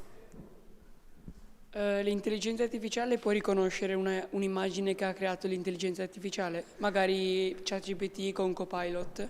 Sì, può farlo. Ci sono però anche lì dei margini di errori che non sono un po' bassi, no? Anche la stessa cosa vale con i testi, no? Il testo lo può riconoscere, ci sono solo che poi appunto gli algoritmi che creano i testi li migliorano per evitare il controllo, poi controllano quello del controllo, è tutto un circolo continuo. Infatti anche se vai in certi siti ti fanno un disclaimer dove ti dicono che possono sbagliare. Esatto, ti dicono oggi non siamo per forza infallibili. Ok. Professore, sulla base di quello Sì. che ha detto prima abbiamo usato l'esempio dell'intelligenza artificiale che aiuta a conoscere qualcuno affine a noi, Sì. ma adesso siamo forse andati anche oltre, cioè si rischia di avere proprio un fidanzato o una fidanzata virtuali. C'è la possibilità di farlo, così come c'è la possibilità di chiedere all'AI, come hanno detto anche i ragazzi, dei suggerimenti, no? A volte succede che mi sento triste, non ho persone con cui parlare, lo chiedo all'AI. Però ricordatevi che sicuramente in quel momento se mi sento magari, ed è un minimo supporto immediato, non è che posso anche usarlo potenzialmente, però ricordatevi come funziona, non mi stanno delle risposte, mi stanno risposte statisticamente rilevanti. Quindi risposte, calcoli, non mi sta dicendo cosa fare davvero. Come manca l'empatia, l'emozione. Esatto, manca la parte empatica e l'emozione. Quindi sicuramente la cosa più importante in quei momenti là è immaginare quale può essere un amico, un adulto, qualcuno con cui parlare, no? Perché le nostre emozioni funzionano un po' come un palloncino, no? Succede se un palloncino lo gonfio, scoppia. Quindi anche noi, no, siamo così. Ci riempiamo le emozioni, a un certo punto se invece questo palloncino lo svuoto un pochino, no? Avete presente? ritorna un po' così, no? Quindi noi abbiamo bisogno di sfogarci con gli amici, con gli amici, con gli adulti, no? Per aiutare un po' a decomprimere, no? A decomprimere questo palloncino, questa forza, se no scoppiamo, no? Quindi cosa succede? Che a volte ci sono persone che lo fanno, questa decompressione, con l'intelligenza artificiale, perché magari non hanno supporto da parte di chi sta intorno. Quindi noi dobbiamo prevenire questa cosa e prima di arrivare a avere tutta questa forza dentro, immaginare quali possono essere le persone con cui sfogarci. Poi ci sono anche persone che oggi si isolano e parlano con l'intelligenza artificiale, è meglio parlare con qualcuno dal vivo perché non si sa come può reagire, non si sa se ti consiglia bene o male. Sì, abbiamo imparato che ti consiglia delle cose probabili, no? Cioè dei discorsi, quindi ti fa discorsi tutto sommato superficiali, perché è un discorso che magari appunto vedendo vari siti ti ripropone, no? È come se tu dici a un tuo amico, ma oggi sono un po' triste, cosa potrei fare? Il tuo amico tira fuori un carnet di risposte già pronte, ne prende una a caso, tieni. È come pescare un biscotto alla fortuna, avete presente che apro, dentro c'è un bigliettino. Ma non mi può aiutare quel bigliettino, magari aprendolo mi fa pensare a delle cose. No, ma non è un aiuto reale, giusto? Ecco, rispondo allora alla domanda da 1 milione di euro. E perché allora tutte queste cose, l'amore, l'affettività, le relazioni, le immagini, le cose fatte a scuola, perché ci fidiamo e ci affidiamo, questa è la domanda, giusto? All'intelligenza artificiale. Perché ci dà l'idea che tutto possa essere più facile. Quindi molte persone lo utilizzano perché l'idea è quella che in poco tempo possa avere un risultato ottimo. Ma noi abbiamo visto invece che il risultato, allora ripeto, la I la uso anch'io, certo, alcune di queste immagini avete visto oggi, le ho create con la I, no? Invece di scavare in milioni di siti le foto, che foto uso, perché quando faccio queste presentazioni avete visto sono quasi tutte immagini, ok?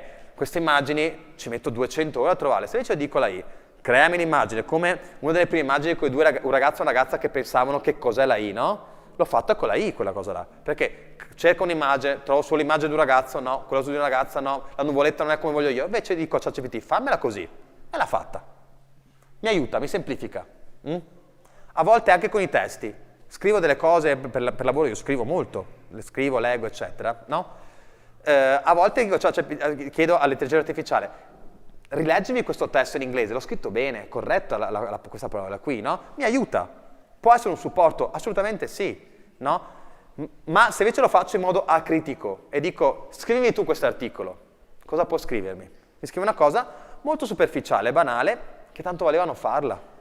Dimmi. Poi anche usiamo l'intelligenza artificiale perché la velocità e la pigrizia, si può dire, di non fare le cose per bene e saperle fare, che dopo magari ti servirà in futuro, saperle fare te velocemente e non con l'intelligenza artificiale che magari non l'avrei portata in mano. Certo, quindi dobbiamo imparare anche noi a farlo, perché se noi impariamo il metodo poi viene più facile.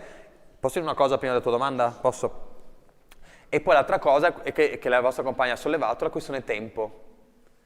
Viviamo in una società in cui c'è sempre meno tempo, no? Quindi dobbiamo imparare anche noi a riappropriarci un po' del tempo, perché le tecnologie a volte ci fanno un piccolo sgambetto. Le tecnologie ci aiutano ad andare più veloci. E quindi uno dice, fantastico, io ho meno tempo da spendere su certe cose più noiose, ho più tempo, per esempio, per stare con i miei amici. Ho più tempo per parlare con le persone, ho più tempo, non so, per leggere, per fare una cosa che mi diverte, giocare a basket, quello che volete. Però il problema è che nella nostra società, poi questo tempo che salviamo, lo riempiamo un'altra volta con delle altre attività, no? E quindi, per esempio, se pensate alle connessioni durante il Covid, vi ricordate che abbiamo usato molto le tecnologie Zoom, Google Meet, ci hanno aiutato tantissimo, no, a collegarci. Ci hanno dato più tempo, perché adesso se quando abbiamo fatto riunioni, no, non sono dovuto andare a Lecce o loro a Padova, in 2 secondi siamo collegati, abbiamo parlato, abbiamo risparmiato una giornata di lavoro. Ok? Però qual è il problema? Che tutto il resto del tempo come l'ho usato poi? Per fare delle cose interessanti, produttive, eccetera? No. L'ho riempito con altre cose. Quindi questa è un'altra risposta alla domanda della vostra compagna. Perché l'intelligenza artificiale invade così tanto i nostri spazi? Perché nella nostra società c'è sempre meno tempo. E quindi pensiamo che rendendo tutto velocissimo risolviamo il problema, invece continuiamo a rendere tutto ancora più veloce, no? Questo è un ossimoro, no? Perché noi facciamo questo per avere più tempo, però poi lo riempiamo d'altro e abbiamo sempre ancora meno tempo. Esattamente, giusto. C'era una domanda. No, è più una curiosità. Noi prima abbiamo detto che il motore di ricerca è anche un'altra forma di intelligenza artificiale. E lei dopo ha detto che andando su ChatGPT, Copilot, questi siti e cercando delle foto magari è più veloce perché sono migliori, diciamo. Ma se lei cerca nel motore di ricerca, che è sempre una forma di AI, però cerca delle immagini che per lei, come ha detto prima, magari sono sbagliate perché c'è la numeretta sbagliata e tutto, vuol dire che c'è un'intelligenza artificiale più potente e una meno potente che ti capisce più di me. È un discorso articolato, fammi capire se ho capito. C'è intelligenza artificiale e intelligenza artificiale. Sì, sono diverse, certamente. Diciamo che poi nella ricerca l'intelligenza artificiale che ti aiuta a cercare ti dà già questi prodotti esistenti. Quella generativa, che è quella di cui abbiamo parlato spesso oggi, crea qualcosa di nuovo. Cioè quella foto delle due persone non esisteva prima, me l'ha creata l'intelligenza artificiale, però appunto se scorriamo, e appunto non riusciamo a farlo oggi, ma se scorriamo tutte le immagini che abbiamo mostrato, ci sono tantissimi bias. Cioè i due ragazzi me li ha fatti per esempio bianchi, giusto? Me li ha fatti, guarda, giovani. Io gli ho chiesto un uomo, una donna che... No, non mi ha fatto un signore, una signora, un ragazzo, una signora, una ragazza, un signore. Cioè, potevo mettere, no? Quanta varietà potremmo fare qui? Infinita. E invece mi ha creato tutte queste cose qua, no? Quindi, appunto, io le ho create apposta e le ho lasciate così, non sono andato avanti a dire modifica così, perché volevo, anche mostrandovi, farvi vedere quanto i bias poi creano. E qual è il cortocircuito? Qual è la chiusura di tutto questo? Che si parte da immagini stereotipate. Creo immagini stereotipate e quindi lo stereotipo in noi cosa fa? Diminuisce o aumenta? Aumenta, no? Perché la mia idea è quella che se io pensavo già prima che un responsabile di azienda fosse l'uomo magro, in forma, con la giacca, eccetera, eccetera, queste immagini me le mostrano continuamente, per me quello è responsabile dell'azienda, no? Prima una vostra insegnante mi ha detto, ma lei è professore universitario? Sì, perché? No? Perché nel nostro Perché lo stereotipo è vecchio, esatto, senza capelli, brutto, magro e grasso. Cioè, anzi, grasso, non magro. Ok? È uno stereotipo diverso. Quindi io sono entrato, scusi lei cosa vuole? Devo fare l'intervento. No? Quindi vedete, però questa è una sciocchezza, ci ridiamo, però pensate quanto a volte poi i stereotipi possono creare dei problemi, no? Vi faccio un esempio. Negli Stati Uniti sapete che ci sono le assicurazioni, no, per la salute, no? L'IA calcola la probabilità che quella persona si possa ammalare o che quella persona non possa non pagare e quindi per esempio quell'assicurazione non ve la danno. Voi pensate che dovete curarvi o chiedere un'assicurazione per curarvi e vi dico no, dai nostri calcoli per te è molto probabile che tu ti ammali, quindi col cavolo che ti aiuto. E quindi capite come si creano poi le disuguaglianze, no? Io che magari per questioni familiari, una vita così, è più probabile che mi ammali, sono quello a cui non danno supporto sanitario. Dovrebbe essere il contrario, dire io solo proprio perché tu magari puoi avere questa cosa ti supporto. Quindi capite come queste tecnologie possono anche escludere, no? E questo è un problema grosso, in un mondo in cui invece dovremmo accogliere tutte le persone e aiutare e supportare chi ha meno possibilità, supportarla per questa cosa qua. Anche per? La reputazione. Sì, la reputazione per esempio, sì. Tipo, un esempio proprio così, un ospedale fa entrare persone che sa che può curare e se vede che già è impossibile non è che fa entrare per rovinarsi la reputazione, esatto, si può dire. Per esempio, perché no? così vede che il suo tasso di cura è alto. E voi vorreste mai entrare in ospedale perché state male e vi dice no. È molto probabile che non riusciamo a curarti, quindi arrangiati. Sarebbe orribile, no? Arrivare a una situazione del genere. Magari ti mandano anche in un altro ospedale, così sono tra virgolette più forti. Certo, e questa è un'altra questione. Se la reputazione diventa la cosa centrale, potrebbe diventare problematico. Professore, ci chiedono, qual è il futuro dell'intelligenza artificiale e si può già prevedere? Allora, dipende cosa vuol dire il futuro. Allora, il futuro è che sarà sempre più presente nelle nostre vite quotidiane, nel senso che abbiamo già visto com'è è molto presente, lo sarà sempre di più all'interno delle varie scelte che facciamo. Ora, il futuro è nelle nostre mani, direbbe qualcuno, nel senso che dobbiamo essere noi che chiediamo regolamentazione, che chiediamo appunto vigilanza su queste cose, perché altrimenti rimane tutto nelle mani delle big tech che gestiscono queste tecnologie, no? E quindi se queste tecnologie, abbiamo detto oggi, sono di supporto alla vita quotidiana, ben vengano. Nel momento in cui però creano, e quindi sono molto contento anche degli esempi che hanno fatto le ragazze e i ragazzi, se creano queste disuguaglianze, questo potrebbe essere un problema. E poi ancora un'altra domanda, c'è un modo per riuscire a tutelare le informazioni che rilasciamo nel momento in cui utilizziamo l'intelligenza artificiale? Allora, il problema dipende da quello che firmiamo quando noi attiviamo, per esempio, un social media, un social network, eccetera, eccetera. Quindi I dati sensibili. I dati sensibili, se quell'azienda, nel contratto che spesso non leggiamo, dice che quelle cose possono essere utilizzate. Solitamente facciamo accetto. A quel punto, accettando, noi non... chiaramente anche qui è fondamentale tutta la parte di regolamentazione, cioè deve esserci delle leggi che prevedono il fatto che queste piattaforme non possono usare i nostri contenuti per addestrare, no? Perché sennò, e questa è la faccenda, no? E quindi dobbiamo essere noi a decidere, qui è la parte importante dell'agency, degli individui che devono decidere se dare o non dare questo contributo, diciamo così, alla I e sempre in modo appunto consapevole e critico. Lei è molto critico, cioè utilizza e suggerisce ai nostri ragazzi presenti anche a casa di utilizzare l'intelligenza artificiale, i vari tool che aiutano tantissimo anche nella didattica, ma anche per studiare in maniera creativa, però di porsi anche in modo creativo e non tralasciare l'aspetto umano delle relazioni. Quello assolutamente sì, e la cosa più sbagliata usando queste tecnologie è quella semplicemente di pensare che un prompt a caso ci risolva il problema, no? Invece bisogna pensare al problema e usare, io a volte scherzo con i miei colleghi parlando del nostro assistente, no? Cioè usarlo come assistente, qualcuno che ti supporta nel fare delle cose magari molto più banali, che sono time consuming e potrebbe fare la macchina. Per me questa è una cosa interessante, importante, cioè le macchine devono fare le cose che ci devono dare tempo, no? E sennò appunto c'è il paradosso cosiddetto della lavatrice, no? Quando la lavatrice è stata inventata si pensava che avrebbe tolto, no? Anzi tolto lavoro e dato tempo. Ma poi gli studi hanno mostrato come in quel caso le casalinghe, è vero che non dovevano più lavare a mano, quindi avevano più tempo, ma quel tempo è stato usato poi per fare altri lavori e comunque c'era tutto un altro tipo di lavoro che sta dietro le tecnologie. Quindi insomma dobbiamo stare un po' attenti a questi paradossi. E se possibile lasciamo l'amore alla vita terrena, alla vita umana, agli umani. Certo, se poi la tecnologia può aiutare anche nel trovare, eccetera, sì, ma ripeto, sempre sapendo cosa c'è dietro, non pensando, ecco, questa è una cosa che voglio dire anche ai ragazzi e alle ragazze, noi spesso vediamo le tecnologie e l'intelligenza artificiale come un mago, una magia, qualcosa che funziona, magicamente ci dice le cose giuste, quindi ci affidiamo tantissimo. Abbiamo visto oggi, aprendo questa scatola nera, che questo mago, insomma, non è così mago, no? Dobbiamo starci un po' attenti, attente. Dobbiamo essere noi direttori d'orchestra. Assolutamente sì.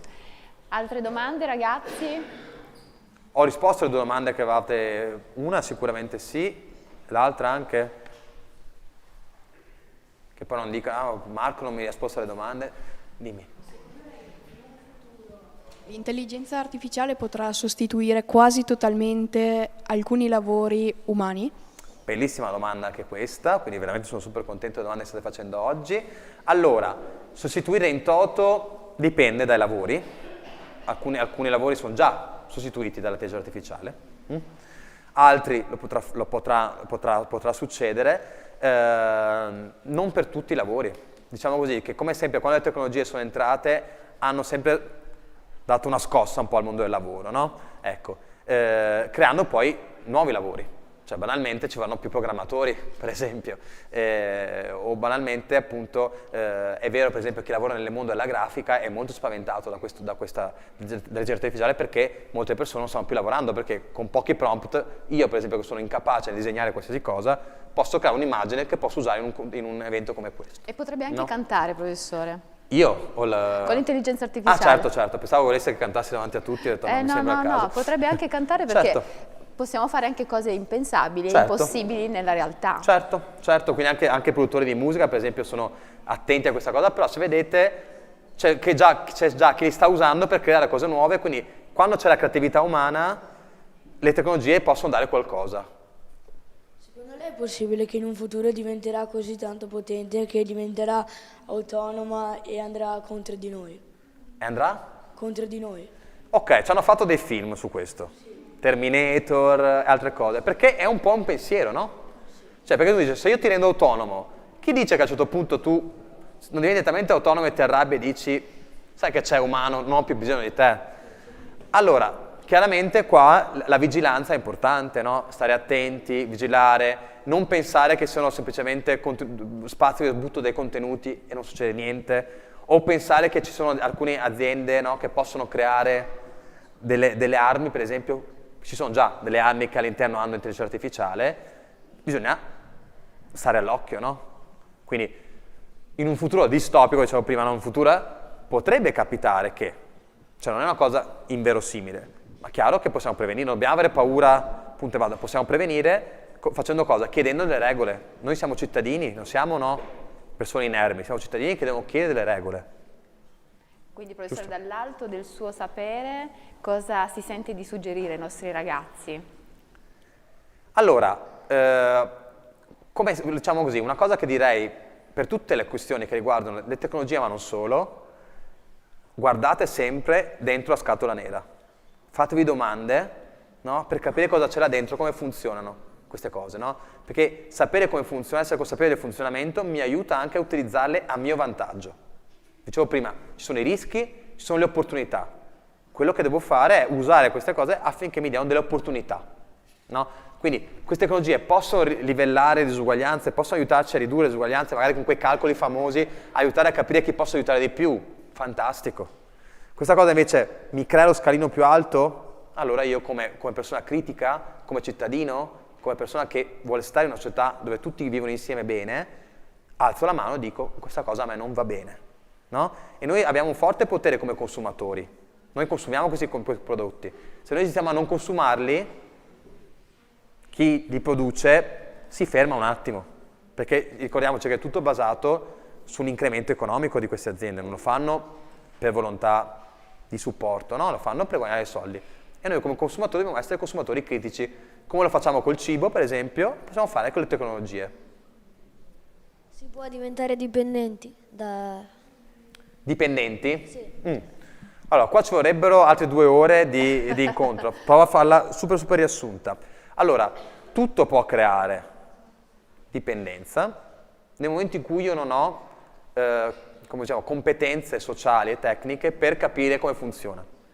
Poi ci sono anche delle questioni a volte più cognitive, altre cose, ma insomma andiamo su campi, diciamo, più sulla parte medica, e lì può succedere, insomma, diciamo così, come facciamo a evitare la dipendenza?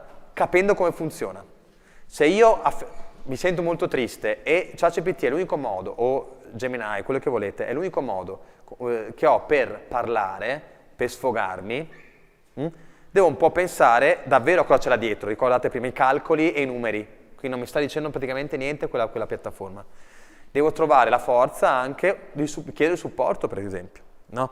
Quella dipendenza sta nel momento in cui io ho delle debolezze, e queste debolezze o dei momenti critici capita a tutti, ve lo assicuro. Sono dei momenti in cui nella nostra vita siamo più tristi, no? Stiamo più soli, può succedere, non è un problema, è una cosa umana. Devo però imparare nel tempo, no, a capire a chi rivolgermi, e queste piattaforme, appunto, ricordatevi, vi danno risposte prestampate, prefabbricate.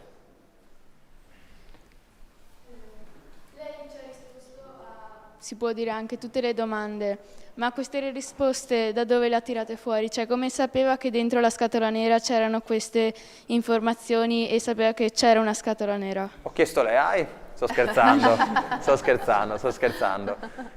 Allora, io sono, ho detto prima, io insegno all'università. Chi insegna all'università, a parte fare lezioni agli studenti, quindi parlare con gli studenti, e quindi di nuovo la domanda è: quelle cose che dici da dove le prendi, giusto? Ok? Noi facciamo anche molta ricerca.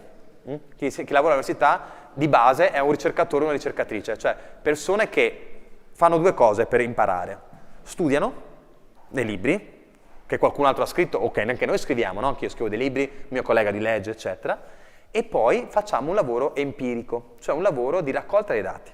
Che vuol dire? Per esempio io sono un sociologo, lavoro con le persone, no? Mi interessa cosa le persone fanno con le tecnologie, in che modo vivono le tecnologie, quindi quello che faccio per esempio è intervistare. Voglio fare una ricerca su ragazzi della vostra età e come usano ChatGPT e Gemini, quello che volete, per l'amicizia, per esempio, questa è una mia domanda di ricerca. Io seleziono delle persone e domando cosa fai, come ti senti, in che modo, no? Perché ti sei affidato a ChatGPT o a Gemini, perché, no? E facendo queste cose poi noi analizziamo queste risposte e diamo la risposta alla domanda di ricerca che ci facciamo, no? Alla domanda che ci spinge a indagare. Quindi le cose che vi ho detto vengono da ricerche di prima mano, cioè cose che ho fatto io, quindi che ho indagato io, oppure ricerche di altre persone, specialiste nel campo, che hanno magari approfondito, non so, l'uso delle immagini. Allora io mi sono letto degli articoli, dei libri e ho fatto un po' io a ChatGPT, ho riassunto queste cose e ve le ho date in pasto, tra virgolette, a voi, no? E con le domande poi, vedete, anche qui ci generano contenuti, però in modo ovviamente diverso. Professore, invece Prego. lei da utente, Sì. quindi anche lei da usufruitore Sì. di chat, dell'intelligenza artificiale in generale, da cosa è affascinato? Beh, allora, per me appunto, la cosa che mi affascina è più che altro la riduzione dei tempi rispetto a, non so, leggere documenti per esempio, no? Oppure appunto mi affascina molto, beh, la generazione di immagini e video mi affascina molto, cioè mi incuriosisce molto, chiaramente con tutti i bias che abbiamo detto prima, questo però perché lì sono una persona negata nel disegno e quindi per avere un supporto di una tecnologia che mi aiuta a creare contenuti, certo, questo mi affascina, diciamo così, nel pratico.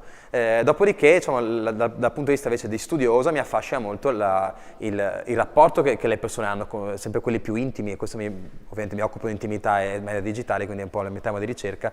Questa è la cosa che mi affascina molto di più, infatti stiamo facendo anche una ricerca proprio su questi temi qua, per capire un po' come gli adolescenti si relazionano alle tecnologie rispetto alle questioni affettive. Davvero molto interessante, Grazie. il nostro incontro volge al termine. La ringraziamo per gli spunti di riflessione che ci ha offerto. Grazie a voi.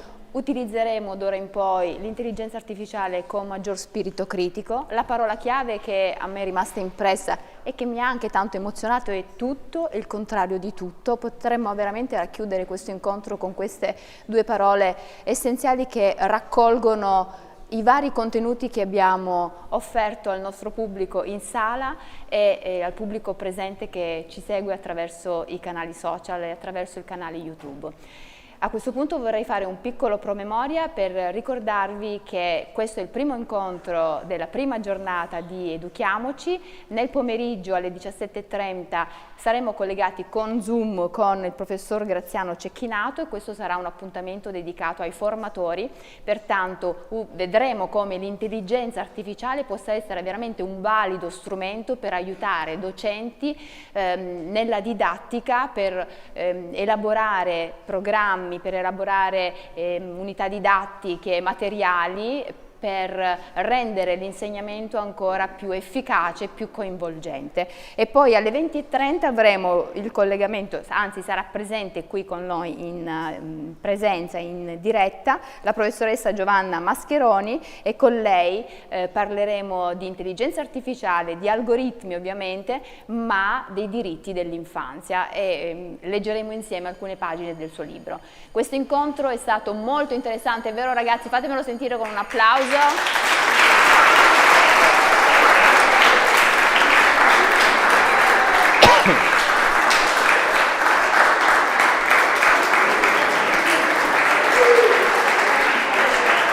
Hanno partecipato molto attivamente, di intelligenti sono intelligenti, Certo. ma abbiamo capito che ora useranno ancora con più intelligenza e spirito critico l'intelligenza artificiale. Grazie a tutti, grazie professore, buon Grazie a voi. lavoro. Grazie.